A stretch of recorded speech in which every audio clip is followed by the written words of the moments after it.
Ano po naramdaman ninyo na siya ang inuurirat sa mga bagay na nangyari nung panahon ninyo? Ay, yung portion na yun, inaabot ko pa, no? Nawang nga ako dun sa cross examiner, paulit-ulit tungkol dun sa subpoena.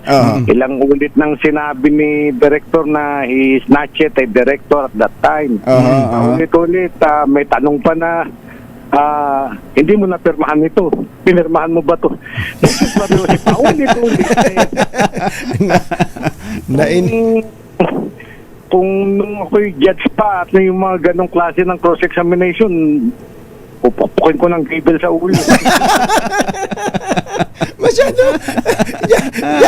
Masyado naman mainit ang ulo niya. So, ganong katindi ang pagka-inis niyo dun sa defense lawyer, sa cross-examination? Oo. Alam nyo, naiintindihan natin naman na trabaho nila yun, talagang ganon. Pero, kailangan naman may common sense naman tayo ng konti.